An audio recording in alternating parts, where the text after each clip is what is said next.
Começa aqui mais um Conselho Consultivo, seja muito bem-vindo. Pedro Passos Coelho pede uma maioria absoluta da coligação ou do PS nas eleições legislativas. Em entrevista à TVI, o Primeiro-Ministro diz concordar com o Presidente da República quando defendeu a necessidade de um governo estável. Passos Coelho rejeitou a possibilidade de qualquer acordo de incidência parlamentar com o PS porque considera que estão em causa dois projetos de natureza política e económica muito diferentes. O Primeiro-Ministro garantiu que, se for reeleito, não vai fazer mais cortes nas pensões, mas também não vai baixar o IVA na restauração ou na eletricidade, porque assegura que não há margem para o fazer. Em resposta ao público presente na TVI, Passos garantiu não ter nada contra os pensionistas e reformados e sublinhou que todos os portugueses foram chamados a fazer sacrifícios. O Primeiro-Ministro afirmou ainda que fecha os 4 anos de governação de consciência tranquila e sem mágoas. O Conselho Consultivo conta hoje com as presenças de Vítor Ramalho, Mário Caldeira Dias, António Gaspar e Rogério Fernandes Ferreira. Senhores, muito obrigada por estarem neste Conselho Consultivo. É um gosto recebê-los aqui. Uma nota para esta entrevista do Primeiro-Ministro. Trouxe alguma novidade ou não? Traz sempre novidades, pelo menos quando fala, na minha avaliação, diz sempre coisas que os portugueses devem interrogar relativamente à verdade. Por exemplo, aquilo que começou a falar quanto à solicitação de maiorias absolutas. É completamente impensável para quem é realista defender uma maioria absoluta. Aliás, na linha do Presidente da República, este Presidente, quando fala, mais valia estar calado, porque, e é verdade, é uma tristeza, relativamente à Grécia, sustentou que se saísse um, ficava menos um, o que é uma lógica matemática, mas de política e de pedagogia para os portugueses, rigorosamente nada.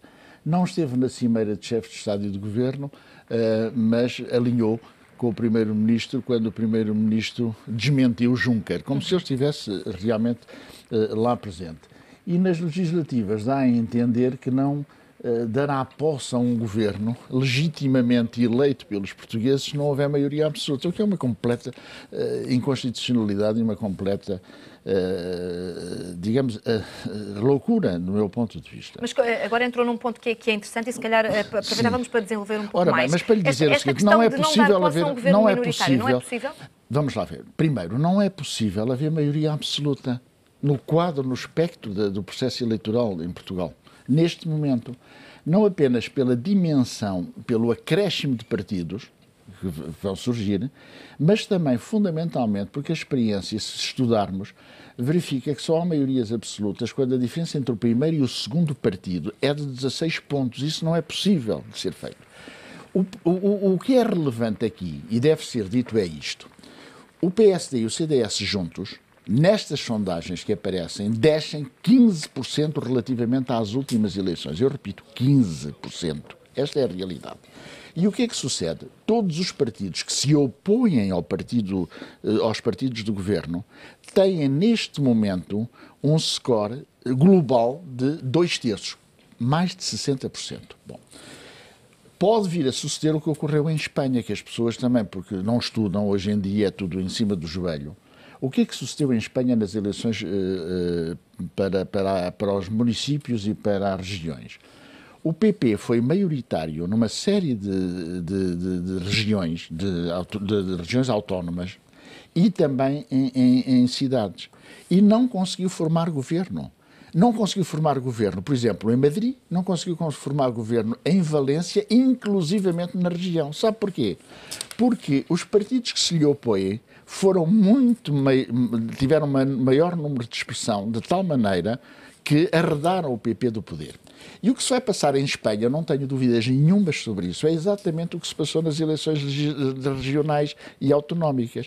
Portanto, a lógica em Portugal vai nesse sentido. Então, e se assim for, como é que se resolve este problema, que é um problema para o Presidente da República, que sabe disso, tem os números, eu estou a falar de sondagens todas, não é uma nem duas, todas, que sabe disso, está a forçar uma realidade invertendo a lógica da vontade popular, dizendo, vocês têm que nos dar maioria absoluta, não é possível, pura e simplesmente. E, portanto, como é óbvio, o Presidente da República exerce um mandato para cumprir e fazer cumprir a Constituição. Quer dizer, houve vários Presidentes da República neste país que deram posse a governos minoritários, porque se porventura for essa a vontade da maioria dos eleitos.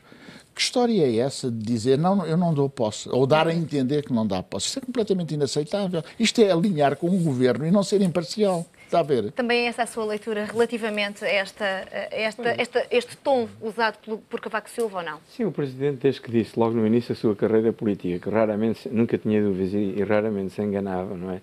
Ficou definida uma personalidade que afinal tem uma propensão enorme para cometer erros cada vez que fala e cada vez que abre a boca. É também esta a minha opinião. De facto, ele não pode fazer isso. O eleitorado como tal não existe, é um somatório de vontades individuais, mas essas vontades individuais inclinam-se que ele tem que se preparar para dar posse, de facto, a um governo minoritário, mas com apoio parlamentar. O facto de eles agora dizerem que querem maioria absoluta faz parte de que querem captar o voto útil, não é? O facto de também dizer que não fazem acordos a seguir, depois vêm dizer naturalmente que, face ao condicionalismo e aos interesses do país, não sei quantos, vão ter que reinverter a sua posição e vamos ter certamente acordos que, nem que sejam de incidência parlamentar, porque o país também vai penalizar fortemente os partidos que não souberem ceder o suficiente para arranjar um compromisso que permita governar o país. Que acordos é que está a imaginar pós-eleições? Está a imaginar um CDS ao lado do PS ou é como o Primeiro-Ministro diz que isso é impensável, não lhe passa pela cabeça? Não, a partir do momento em que já se casaram, não é, já há uma coligação, não, a hipótese de divorciarem para casar com outro não é tão provável como isso. É até provável que haja um acordo a três, mas a existir esse acordo a três permitirá que de algum tempo haja outra vez eleições, que é provavelmente isso que vai acontecer. Qual é o seu entendimento também sobre esta matéria? Eu, por acaso, discordo pela primeira vez aqui dos meus colegas. Acho que de facto, o momento em que Portugal vive torna necessário, de facto, consensos e compromissos. E, portanto, não vejo como nenhum problema este apelo que o Presidente da República faz no sentido de exatamente destes compromissos. Julgo que até à data ele não disse que não daria posse a um governo minoritário. Está antes das eleições e, portanto, ainda numa fase de campanha eleitoral, no fundo, se quiserem até utilizar a expressão, a forçar a que os partidos se entendam e que, de facto, esse consenso possa existir. Portanto, não vejo com maus olhos essa tentativa de que assim suceda e veria portanto, vê como apelo e não vê como pressão. Exatamente. Portanto, vejo como apelo e julgo que, aliás, os partidos políticos, e principalmente os partidos do arco governativo, estou a falar do CDS, do PSD e do PS, deviam ir ao encontro desta preocupação, que, do meu ponto de vista, não é apenas do Presidente da República, é do país e é uma necessidade que nós temos, efetivamente, de mudar. Aliás, está comprovado que, ao longo destes anos de democracia, os governos minoritários não se aguentaram, com exceção do primeiro governo do engenheiro Guterres, que, de facto, se conseguiu, com aqueles acordos, com o acordo que houve com um dos deputados da Assembleia da República, de facto, fazer viabilizar algumas soluções legislativas. Mas depois temos aqui as posições cada vez mais extremadas por parte dos partidos políticos. Ainda ontem o Primeiro-Ministro dizia na entrevista que os projetos são tão diferentes que estariam depois a negociar 2 ou 3 anos, quando não têm esse tempo. Repare, estamos ainda para a campanha eleitoral e muita água vai correr ainda debaixo da ponte. Portanto, estou convencido que mesmo depois das eleições esses acordos vão se conseguir. Mas acho que este apelo que se faz de início, acho que é uma coisa positiva. António Gaspar, é positivo ou não este apelo de Cavaco Silva? Tânia, bom dia, primeiro de tudo. Vamos lá ver, o Cavaco Silva já nos habituou ao longo do tempo a dar empurrões ao governo, portanto não é novo aquilo que aconteceu e eu não tenho, para mim, enfim, qualquer importância relevante aquilo que disse Cavaco Silva. O mais importante que eu vejo é que Portugal precisa digamos, de uma solução parlamentar que seja sólida e que seja maioritária. Ou seja, os desafios que nós temos pela frente são desafios muito importantes ainda. Não pensamos agora que já passou tudo, não. Há muita coisa ainda muito importante a decorrer na próxima legislatura e se calhar já na outra. E isso não se compadece, digamos, com a falta de entendimento entre os partidos. Portanto, independentemente de não... Porque eu acredito, piamente, não vai haver maioria absoluta. Isso penso que é um dado e toda a gente acredita, não vai haver maioria absoluta que saia das eleições do dia 4 de outubro. Portanto, a meu ver, tem que se encontrar no Parlamento uma solução que apoie maioritariamente um governo que saia destas eleições. Portanto, um governo naturalmente minoritário, porque nenhum partido ou nenhuma coligação vai chegar a essa maioria absoluta. E isso é que me parece que deve acontecer. Portanto, o espectro não sei, quer dizer, nós não sabemos os pequenos partidos, aqueles que são os pequenos partidos que vão agora, alguns pela primeira vez concorrer, qual é a expressão que eles irão ter de votos dos portugueses, não sabemos. Poderá ser até que se saia daqui algum fenómeno tipo PRD, aqui há um bom par de anos atrás, ou uma coisa muito parecida, e que seja suficiente para, digamos, em termos parlamentares, fazer um acordo com, por exemplo, com o Partido Socialista, por exemplo, ou com a coligação, um outro partido com a coligação, portanto, no caso, ser mais votado, não é? Portanto, eu acho que o mais importante para os portugueses, para Portugal, é haver uma consistência em termos dos próximos 4 anos, não cairmos, portanto, em governos minoritários com apoios minoritários no Parlamento, que depois, quando é preciso votar, digamos, e tomar decisões de fundo sobre questões nacionais, sobre questões que afetam diretamente a vida dos portugueses, não se encontra consenso. E depois tínhamos que partir à boa maneira italiana para mais outra vez eleições. Quer dizer, portanto, o país está numa situação que não pode, de maneira nenhuma, portanto, digamos, prolongar esse tipo de situação ou permitir que esse tipo de situação aconteça. E aí, os políticos que estão para servir o país, pelo menos é o que dizem todos, não é? Alguns é para servirem aos próprios, aliás, como se veio ao longo da história verificando, e alguns até estão presos exatamente porque serviram aos próprios e não serviram o país. Portanto, se os políticos querem servir o país, têm que muitas vezes, se calhar, dar um passo à frente e dar 2 atrás, dar o dito por não dito, e têm que pensar no país e não digamos, na sobrevivência política desses mesmos políticos. Quer dizer, o mais importante é o país e os portugueses.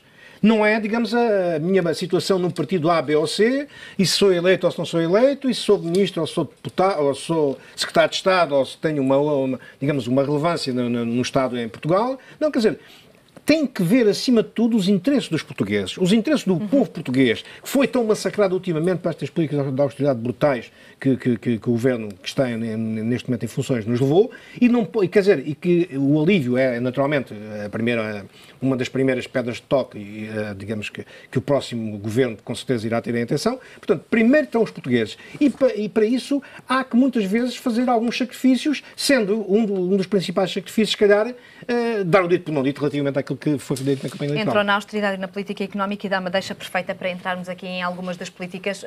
Ontem, com alguma assertividade, os portugueses ficaram a saber que não há margem para baixar o IVA em nenhum setor nos próximos 4 anos, em particular uma resposta a um espectador que falava sobre o IVA na restauração. Boas notícias para o crédito fiscal e ainda temos um governo que volta a dizer que defendeu o Estado Social e não o destruiu. Nestas 3 notas e naquilo que vai ser a política económica deste governo, se vencer, o que lhe parece que vai acontecer à vida dos portugueses? Olha, eu acho o seguinte, eu talvez fundamente, para lhe dar resposta ao que me está a perguntar, talvez fundamente a razão de ser, digamos, de uma postura que tenho, que não coincide em absoluto com aquilo que o meu próprio partido está a defender. Eu, a avaliação que faço da realidade europeia é que nós estamos a caminhar alegremente todos para o abismo. É uma questão de tempo, porque a Europa não se deu a tempo conta de que não é possível estas políticas terem êxito, sobretudo se atender em exclusivo ao problema financeiro e nunca ao económico. E, portanto, a competitividade da União Europeia está posta em causa por muito dinheiro que se atire para cima dos bancos. Esta é a lógica que eu tenho. Bom, como foram seguidas políticas de austeridade que esmagaram a classe média, a postura que eu teria se fosse dirigente, se eu sou dirigente, mas estivesse no lugar do Partido Socialista, era perceber que o centro se ganha à esquerda e nunca se ganha ao centro. Porquê? Porque o centro é, sobretudo, a classe média que está martirizada por políticas que vão conduzir realmente à prossecução destas políticas que vão ser devotadas ao fracasso. Sem nenhuma simpatia pelo que o Syriza fez, eu queria recordar que a eleição do Syriza teve esta lógica. Não significa que a repitamos, não é isso. Mas o Syriza conquistou o centro à esquerda. E é esta a realidade que eu acho que o Partido Socialista devia traduzir, sendo claro nas alternâncias, na alternativa que apresenta.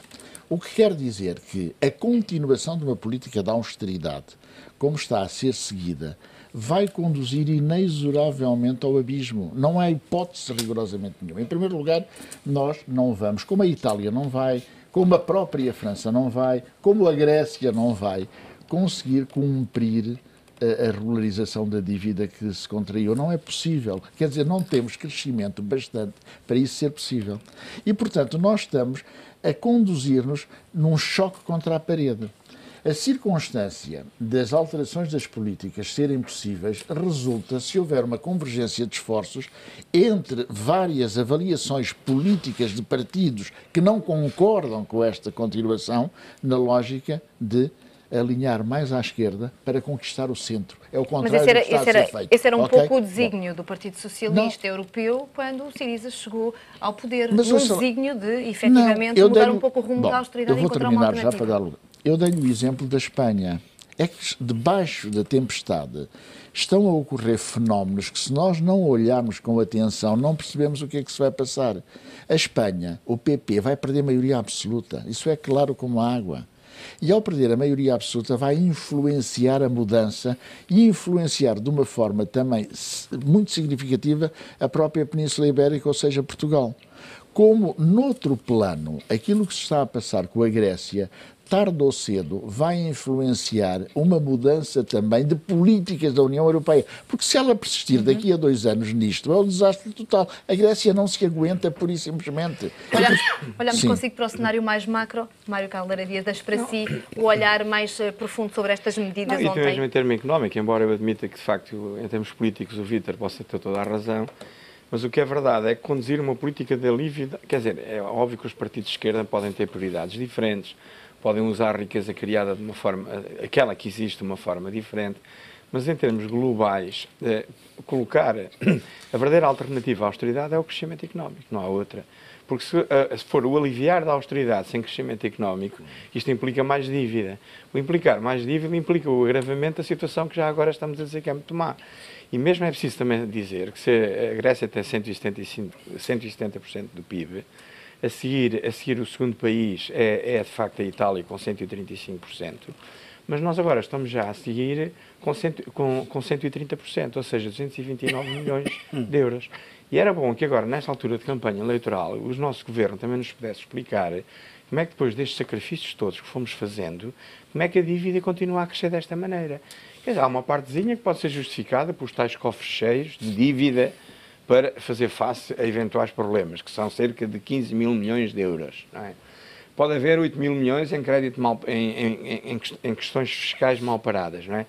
Mas o que é que falta para o resto? Quer dizer, é que este problema, de, apesar de tudo e do sacrifício que fizemos, continuar a dar a ideia que a dívida continua a crescer de forma descontrolada, é uma coisa assustadora. Mas acha que é isso que está a acontecer? Está a crescer de forma descontrolada? Sim, já está em 229 mil milhões de euros, não é? Portanto, e continua a crescer. Quer dizer, se nós não virmos, de facto, a dívida estancar, tal como estava previsto, que era chegar mais ou menos a esta zona e depois começar gradualmente a descer, enquanto não virmos isso, eu próprio e toda a gente deve ficar muito assustada com esse facto.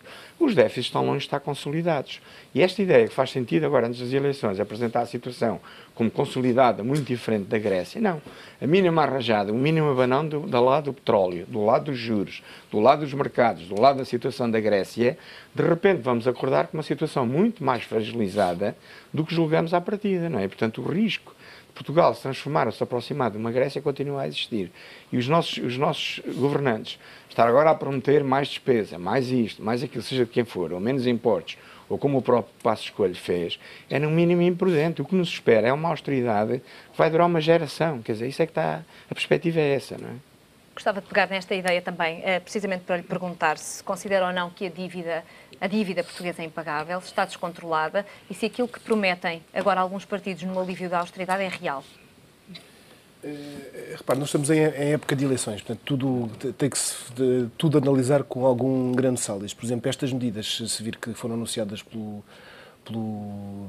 Passos Coelho, vão muito, mais uma vez, na linha da receita fiscal. Não é? Mais uma vez, vai-se buscar a solução dos problemas aos impostos.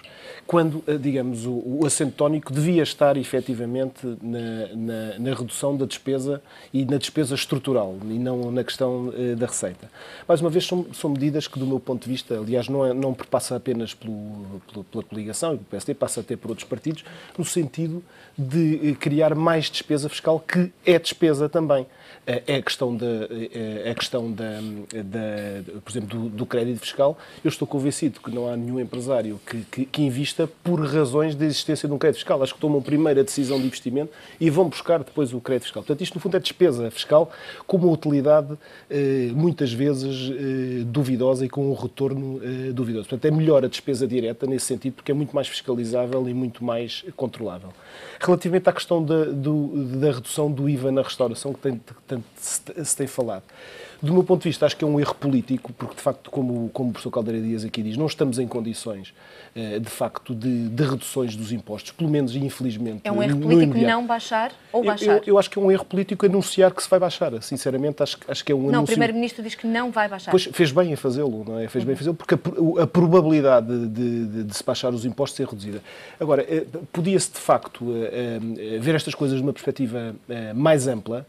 Efetivamente, eu até estou convencido que o IVA poderia baixar, a taxa normal do IVA poderia baixar, desde que se conseguisse arranjar aqui uma taxa única cuja receita se mantivesse relativamente idêntica. Mas havia algum ganho em baixar, por exemplo, de uma forma sectorial para a restauração ou não? Não, isso acho que não existe nenhuma. Haveria era vantagem em, de facto, em repensar, digamos, as taxas do IVA e, eventualmente, em pensar até numa taxa única. Nós temos que não nos esquecer que nós somos o único país, para chegarmos à Europa, temos que passar por outro, temos que passar por Espanha. E, portanto, a taxa do IVA em Espanha é uma coisa absolutamente crucial para efeitos de competitividade do nosso país. E, portanto, a fazer alguma coisa não é baixar precisamente neste setor concreto ou em qualquer outro.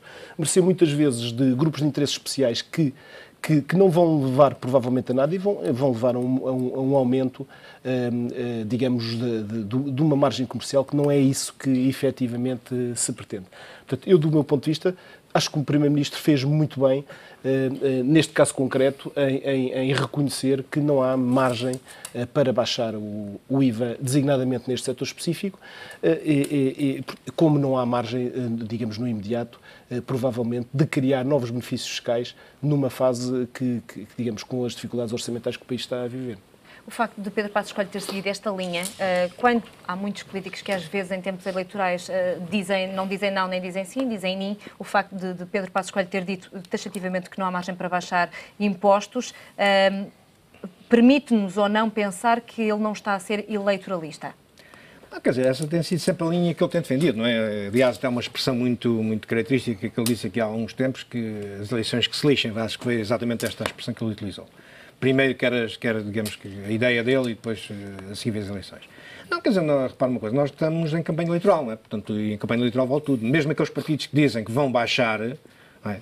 Mesmo aqueles partidos que dizem que vão baixar, se calhar, quando chegarem ao poder, fazem exatamente o contrário. Aliás, como Passos Coelho fez, relativamente àquilo que prometeu na campanha eleitoral, chegou ao poder e, alegando que não tinha conhecimento de algumas situações, fez exatamente o contrário daquilo que prometia. Portanto, os outros partidos que tiveram sempre, o Partido Socialista particularmente, que teve grandes responsabilidades na governação em Portugal, se calhar diz uma coisa e depois quando chegar ao poder faz outra diferente e terá com certeza justificações para que isso aconteça.